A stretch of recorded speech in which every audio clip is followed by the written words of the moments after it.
vont donner 60 et les autres vont donner 30. Pour dire que tout le monde ne va pas faire la même chose, mais chaque arbre doit produire. Toi qui es à l'église depuis, qu'est-ce que tu produis spirituellement? Toi qui te déclares ancien dans ceci, ancien dans cela, qu'est-ce que tu produis spirituellement? En quoi sers-tu dans l'avancement du royaume de Dieu? Il y a beaucoup de personnes qui croient qu'ils viennent à l'église se servir de Dieu pour solutionner leurs problèmes. Je suis malade. Je passe tout mon temps à l'église pour chercher la guérison de ma maladie. On vient à Jésus. Dans le livre d'Ésaïe, il est dit, on reçoit premièrement Jésus. Dans 2 jours, vous recevrez la vie. Et c'est après la vie que vous recevrez tout le reste. Cherchez premièrement le royaume et la justice de Dieu. Bien aimés, si nous sommes là, parce que nous avons un problème particulier, sachant que ce problème ne sera résolu qu'au cas où nous cherchons d'abord le royaume de Dieu. Tout autre issue est chemin perdu. Si je suis là, parce que j'ai un problème de santé, je veux la guérison, je dois d'abord chercher le royaume de Dieu. Voilà ce que Jésus nous dit dans Matthieu. Cherchez premièrement le royaume et la justice de Dieu, et toute autre chose vous seront données par-dessus tout. Mais bien aimé, est-ce là notre cas? Est-ce là notre cas? Nous allons voir les gens partir de communauté en communauté, simplement parce qu'il a un problème. Il espère trouver la solution. 2 ans, 3 ans, la solution n'est pas là, il va ailleurs. Moi, j'ai souvent dit, peut-être ce sont des biens matériels. Peut-être c'est un mari, ça ne coûte rien à Dieu de te donner un mari ce soir même. Mais est-ce que s'il te donne ce mari-là, tu es même d'abord prêt, comme disait quelqu'un, de satisfaire le cœur de ce mari? S'il te donne une épouse, peux-tu la rendre heureuse? Dieu veut d'abord que tu le reçoives dans ton cœur. Quand tu l'auras dans ton cœur, tu pourras aimer la femme qui va te donner. Que tu le reçoives dans ton cœur en tant que femme, quand tu l'auras dans ton cœur, tu pourras être soumise à l'homme qui va te donner. Parce que Dieu veut un mariage pour sa gloire. Dieu veut un travail pour sa gloire.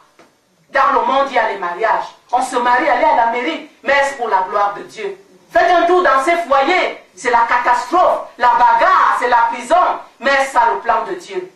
Mais pour toi qui écoutes la parole ce jour, Dieu veut pour toi un mariage pour la gloire de Dieu. Un travail pour la gloire de Dieu. Un travail, non pas celui qu'on va dire donne ton enfant pour être élevé, mais un travail qui dépendra de Dieu et de Dieu seulement pour sa seule gloire. Et pour cela, cherche d'abord le royaume et la justice de Dieu, et toutes choses vous seront données par-dessus tout.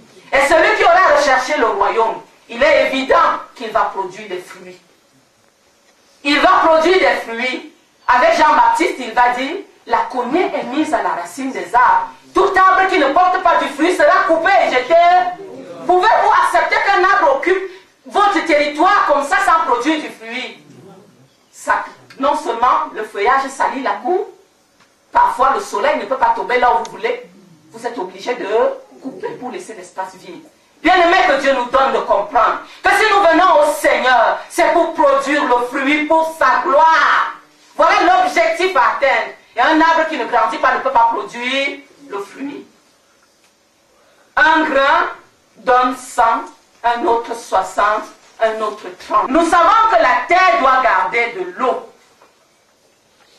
Quelle que soit la quantité de pluie, l'eau glisse sur le rocher.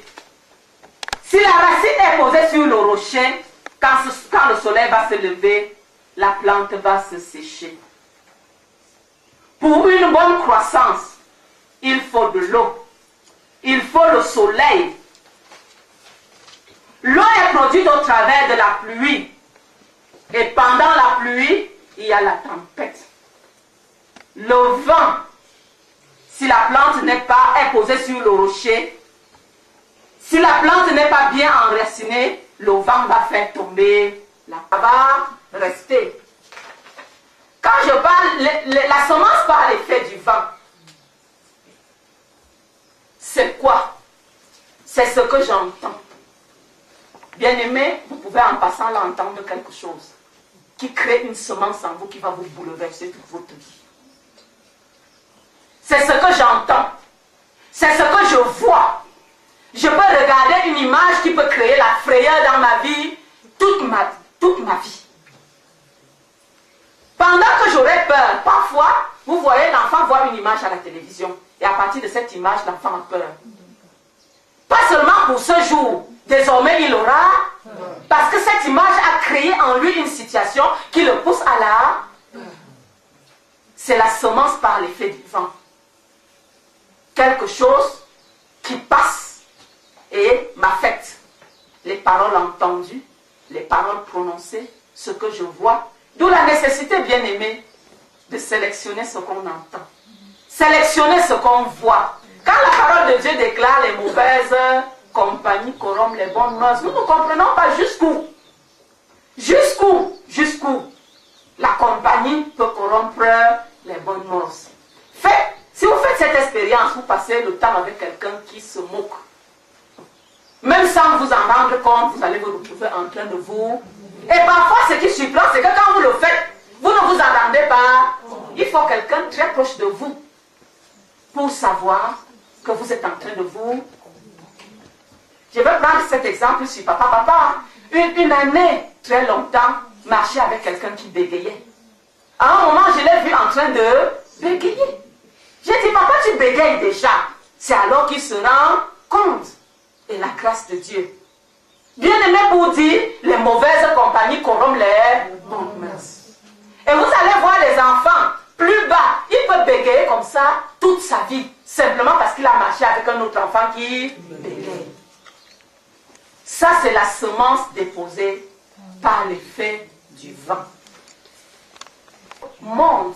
Simplement parce que selon les familles, les pactes tissés à gauche, les taxes tissées à droite, les esprits reçus à gauche, les esprits reçus à droite, les péchés, l'adultère, la fornication, vous vous rencontrez avec quelqu'un, vous savez qu'il a combien d'esprits, vous recevez ces esprits tranquillement, et après quand ces esprits vont se manifester en vous, vous allez dire ceci, vous allez dire cela.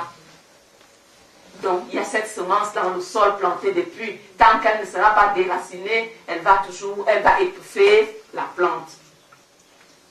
Nous devons donc enlever les épines et les ronces visibles pour être propres, pour être un terrain à la gloire de l'Éternel. Priez pour que Dieu révèle ce que nous ne pouvons voir. Il y a d'autres que nous ne pouvons voir à l'œil nu, mais que Dieu seul voit. C'est-à-dire dans mon caractère, tout le monde peut dire, elle est calme, elle est gentille, mais Dieu, lui, dans sa sainteté, voit non, ça ne vaut pas la peine. Dieu va me dire, ma fille, voilà l'orgueil qui se manifeste dans ta parole, alors qu'aucun homme n'a, moi-même je n'en suis pas consciente. Il n'y a que la prière qui peut m'accorder grâce de voir cela en moi. Parce que le terrain qui reçoit dans la parole, c'est mon cœur, bien-aimé.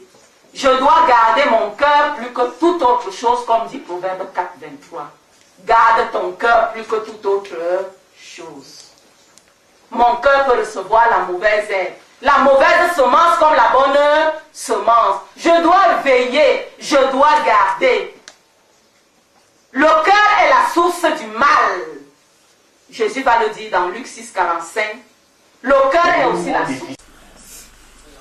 Bien-aimé, la parole de Dieu compare la nouvelle naissance à la vie physique.